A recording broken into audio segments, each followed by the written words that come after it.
Good morning students. आज हम एक न्यू टॉपिक कर रहे हैं, torque acting on A current carrying rectangular loop. ये भी बहुत इंपॉर्टेंट टॉपिक है, ये इंडिविजुअल भी आता है और इससे जो नेक्स्ट टॉपिक है मूविंग कॉइल गैल्वेनोमीटर, उसमें भी ये फॉर्मूले का यूज होता है और उसमें भी टॉर्क का कंसेप्ट आता है। बट उसमें हम वहाँ फिर से टॉर्क डिफाइन नहीं करते हैं, सब कुछ बताते नहीं है, सीधा एक्सप्लेन सीधा ये राइट कर देते हैं कि वहाँ टॉर्क आ रहा है और टॉर्क का फॉर्मूला ये होगा। एक्सप्लेनेशन कुछ नहीं करते हैं उसमें, सब एक्सप्लेनेशन हम इसी टॉपिक में कर लेंगे और समझ लेंगे इसको। तो क्या है torque acting on A current carrying rectangular loop, आपको पता है, ये आपने इलेक्ट्रिक फील्ड में भी ये डेरिवेशन किया है कि जब भी किसी को इलेक्ट्रिक फील्ड में रखते हैं तो उसके ऊपर इक्वल एंड अपोजिट डायरेक्शन में फोर्स लगता है, जिसकी वजह से एक मूवमेंट आ जाता है और उसे हम टॉर्क बोलते हैं। तो ऐसा ही अब हमें मैग्नेटिक फील्ड में ये सब समझना है, इसे अच्छे से डिटेल में देखना है। तो हमने कंसीडर कर लिया ये हमारा एक रेक्टेंगुलर लूप है और इसमें करंट फ्लो हो रहा है और इसको हमने रखा हुआ है मैग्नेटिक फील्ड में, जो कि इसके रेक्टेंगुलर लूप में से ऐसे पास होकर जा रहा है सेंटर में से, ठीक है। तो अब उसे तो हम कैसे बना पाएंगे, मैग्नेटिक फील्ड को ऐसे ही बना पाएंगे कि ये डायरेक्शन किसकी है, मैग्नेटिक फील्ड की है, ठीक है। बिल्कुल इसके परपेंडिकुलर ये डायरेक्शन सभी क्या हो जाएंगी, मैग्नेटिक फील्ड की हो जाएंगी, ठीक है। अब ये मैग्नेटिक फील्ड की डायरेक्शन है और इस डायरेक्शन में इसमें करंट फ्लो हो रहा है, फिर यहाँ फ्लो हो रहा है और यहाँ पर फ्लो हो रहा है। तो हम डायरेक्शन देखते हैं इसके ऊपर जो फोर्स लग रहा है उनकी, ठीक है। According to left hand rule current है अगर डाउनवर्ड डायरेक्शन में, तो हमने अपनी मिडिल फिंगर करंट की डायरेक्शन में ऐसे रख दी, ये करंट की डायरेक्शन, ये हो गई मैग्नेटिक फील्ड की डायरेक्शन। तो इसके ऊपर फोर्स कौन सी डायरेक्शन में लग रहा है, साइडवर्ड्स में, ठीक है। किस साइड लग रहा है, इसके इस साइड पर एक फोर्स लग रहा है, हमने उसको इस तरीके से रिप्रेजेंट कर लिया। इसी के इक्वल बट अपोजिट यहाँ देखते हैं according to left hand rule. अब इसमें करंट कहाँ फ्लो हो रहा है, अपवर्ड डायरेक्शन में, तो हमने मिडिल फिंगर को ऐसे रख दिया, मैग्नेटिक फील्ड की ये डायरेक्शन है और थंब देखो कौन सी डायरेक्शन में पॉइंट कर रहा है, इस डायरेक्शन में पॉइंट कर रहा है। तो पहले आपने ऐसे रखा हुआ था तो मैग्नेटिक फील्ड सेंटर में आ रहा था, अब हमने ऐसे रख दिया तो मैग्नेटिक फील्ड हमारा आपकी तरफ पॉइंट कर रहा है, ठीक है। ऐसे रखोगे तो ऐसे हो जाएगा। अब इसके बाद इन दोनों पॉइंट्स पे हम देख लेते हैं। अब इन दोनों पॉइंट्स पे क्या है, अब इसमें करंट की डायरेक्शन क्या है, ये, तो हमने मिडिल फिंगर ऐसे रख दी, ठीक है।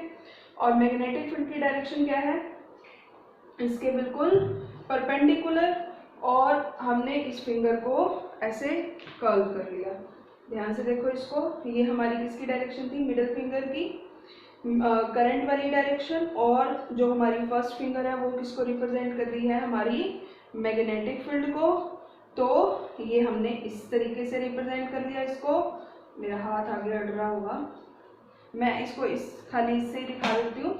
ये डायरेक्शन हमारी किसकी है, करंट की, ये डायरेक्शन हमारी किसकी होगी, मैग्नेटिक फील्ड की। तो जो हमारा ये फोर्स लगेगा वो कौन सी डायरेक्शन में लगेगा, डाउनवर्ड डायरेक्शन में लगेगा।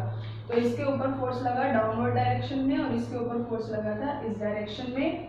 सेम इस पॉइंट पर फोर्स कौन सी डायरेक्शन में लगेगा, अगर करंट फ्लो हो रहा है आपका इस डायरेक्शन में, तो मिडिल फिंगर हमने यहाँ रखी, मैग्नेटिक फील्ड उससे परपेंडिकुलर इस डायरेक्शन में, तो ये हमारी डायरेक्शन किसकी हो गई, फोर्स की। तो सभी केसेस में अगर आप देखो तो फोर्स इक्वल बट अपोजिट है, बट ये वाला फोर्स जो है ये इसको ऊपर नीचे ले जाने के लिए लग रहा है और जो कि एक पॉइंट पर आकर एक दूसरे को कैंसिल आउट कर दिए।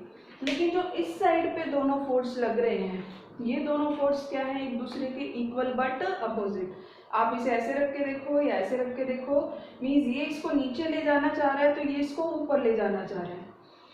और अगर हम इसे ऐसे सेंटर से फिक्स कर दें तो हम क्या देखेंगे कि अब ये क्या करेगा, रोटेट, क्योंकि जब ये एक बार अपनी पोजीशन चेंज कर लेगा तो इनर्शिया इसको अलाउ नहीं करेगा अब अपनी स्टेट चेंज करने के लिए, जिसकी वजह से ये रोटेट होना स्टार्ट हो जाएगा, यानी इसके ऊपर क्या लग जाएगा, एक टॉर्क लग जाएगा।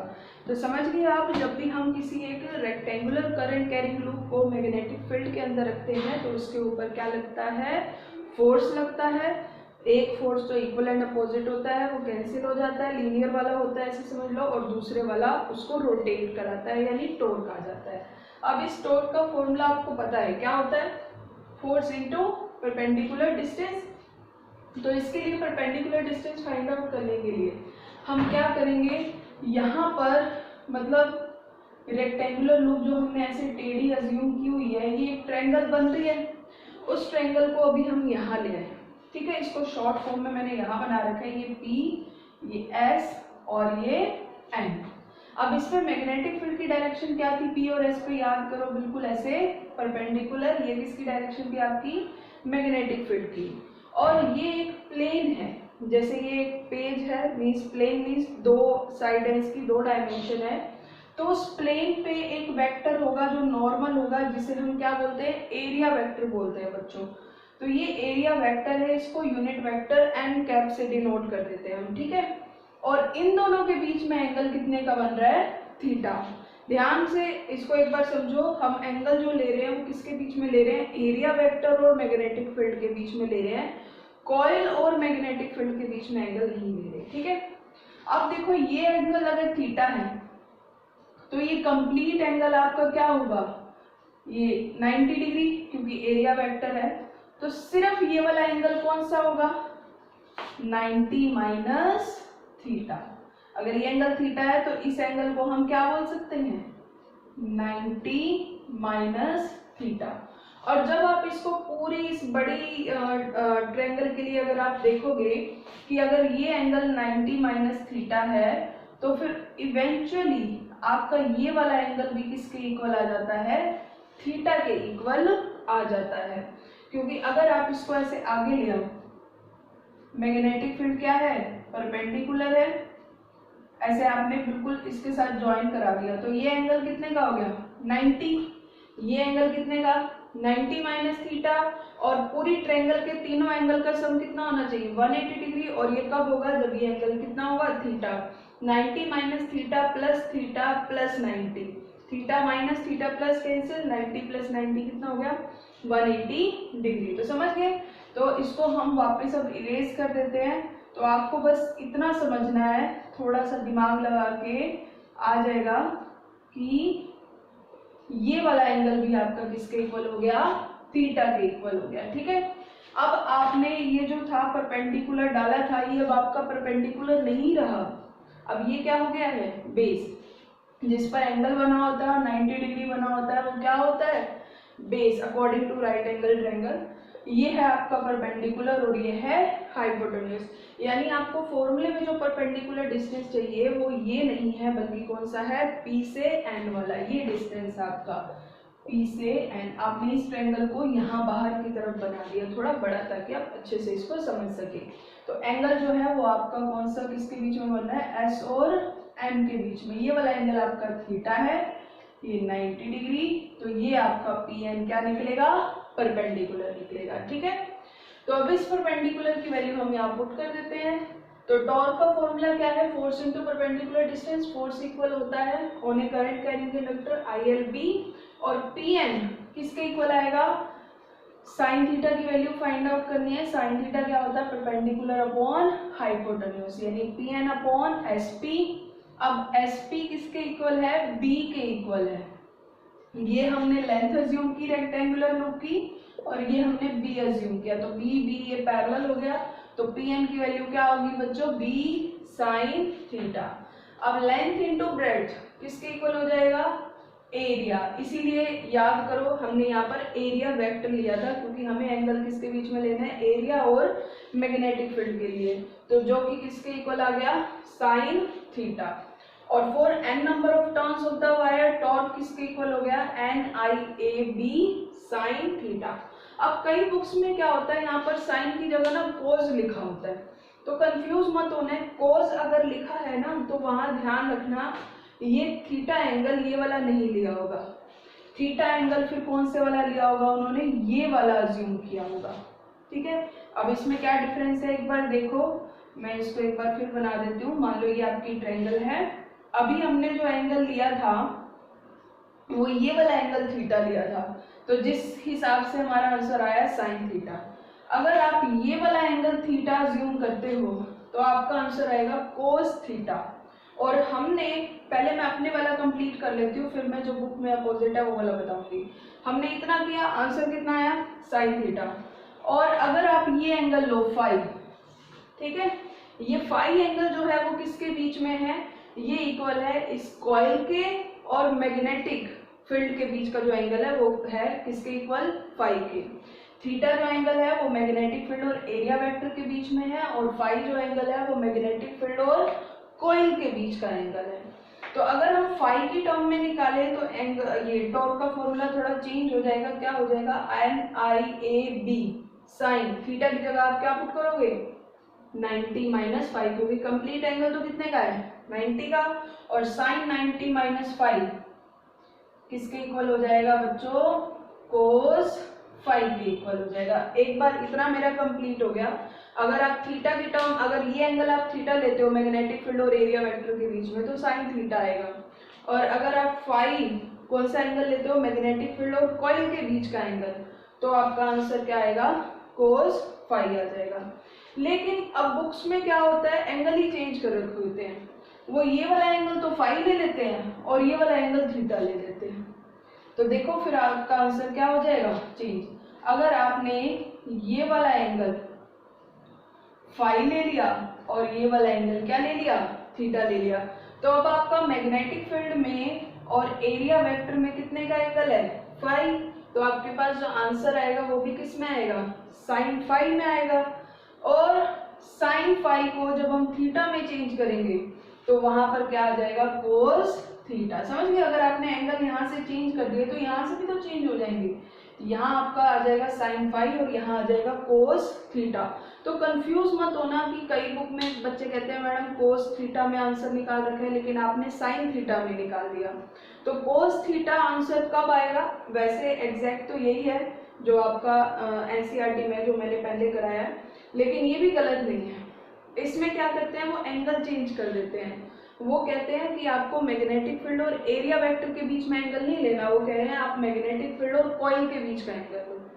तो दोनों तरीकों से देखो तो आंसर सही है, लेकिन उल्टा पुल्टा हो जाए तो दिमाग मत खराब करना अपना, कंफ्यूज मत होना।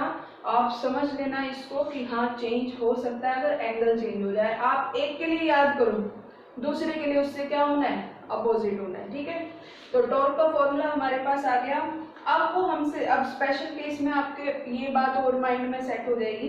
वो कह रहे हैं plane of the coil is in the direction of magnetic field. ये जो प्लेन ऑफ द कॉइल है, प्लेन मीन्स आपने इलेक्ट्रिक फ्लक्स में भी ये किया है, ये किसकी डायरेक्शन में है, मैग्नेटिक फील्ड की डायरेक्शन में। अगर ये मैग्नेटिक फील्ड की डायरेक्शन में है देखो, तो इसका जो एरिया वेक्टर होगा, एरिया वेक्टर उस सरफेस के हमेशा कैसा होता है, परपेंडिकुलर। तो एरिया वेक्टर में और मैग्नेटिक फील्ड में कितने का एंगल हो गया, 90। तो आपका टॉर्क क्या हो गया, मैक्सिमम, यानी NIAB। तो ये तब हुआ जब आपने किसके बीच का एंगल दिया, देखा मैग्नेटिक फील्ड और एरिया वेक्टर के बीच का। अगर आप इसकी प्लेन और मैग्नेटिक फील्ड के बीच का एंगल देखते तो अब ये कितना है, 0 डिग्री। फिर भी मैक्सिमम होता, फिर आप 0 किस में पुट करते, कोस, क्योंकि अब आपने एंगल कौन सा लेना है, मैग्नेटिक फील्ड और प्लेन के बीच का, जो कि आपने कितना अज्यूम किया था, फाई अज्यूम किया था। तो अभी भी टॉर्क आपका क्या आएगा, मैक्सिमम ही आएगा। इसीलिए बताया जा रहा है कोई चेंज नहीं होता है, बस सिंबल का चेंज होता है लेकिन मतलब सेम होता है। ठीक है, नेक्स्ट है if plane of the coil, इसीलिए दोनों में से किसी भी तरीके से कर सकते हैं, दोनों में सेम आएगा। अगर आप ऐसे देखते हो थीटा 90 डिग्री मीन्स बी और एन के वेक्टर के बीच का एंगल देख रहे हो, थीटा 0 डिग्री होगा जब आप बी वेक्टर और यानी मैग्नेटिक फील्ड और प्लेन ऑफ कॉइल के बीच का एंगल देख रहे हो। तब आप फॉर्मूला कौन सा लगाओगे, कोस फाई वाला, और कोस फाई भी क्या होगा, 0, यानी मैक्सिमम वैल्यू NIAB, I दोनों केस में मैक्सिमम। ठीक है, अगर आपने एंगल चेंज किया है, आप कंपोनेंट चेंज कर रहे हो, तो आपका फॉर्मूला भी क्या होगा, चेंज। नेक्स्ट है plane of the coil is perpendicular to the direction of magnetic field. Means ये जो प्लेन है कॉइल का, ये मैग्नेटिक फील्ड डायरेक्शन के परपेंडिकुलर है, मींस मैग्नेटिक फील्ड लाइन इसके परपेंडिकुलर जा रही है। तो अब अगर हम एंगल देखें इसके एरिया वेक्टर में और मैग्नेटिक फील्ड में, एरिया वेक्टर भी इसके परपेंडिकुलर, मैग्नेटिक फील्ड भी इसके परपेंडिकुलर, तब तो एंगल कितना हो गया, 0। तो थीटा 0 तो टॉर्क भी 0। लेकिन अगर हम एंगल चेक करें मैग्नेटिक फील्ड में और प्लेन ऑफ कॉइल में, तब थीटा कितना है हमारे पास, 90 डिग्री। बट तब टॉर्क का फॉर्मूला भी चेंज हो गया क्योंकि एंगल हमने चेंज कर लिया, तो फॉर्मूला ये वाला लगेगा, यानी ए बी कोस फाइव की जगह 90, कोस 90 क्या हो गया 0। तो इसीलिए किसी भी बुक में किसी भी हिसाब से कर रखा है क्योंकि आंसर दोनों से सेम आता है। आप इस केस में देखो तो टॉर्क मैक्सिमम है और इस केस में देखो तो टॉर्क मिनिमम यानी 0। लेकिन ये छोटी सी जो बात है ध्यान रखना कि साइन थीटा की जगह कोस थीटा भी आ सकता है। बस शर्त क्या है, थीटा ये वाला एंगल रख रखा हो बजाय कि किसके, इसके। तो लेकिन ऐसे याद नहीं होगा, आपको थोड़ा सा इसको माइंड में अच्छे से बिठाना पड़ेगा। ठीक है, आज के लिए इतना ही बहुत है हमारे लिए।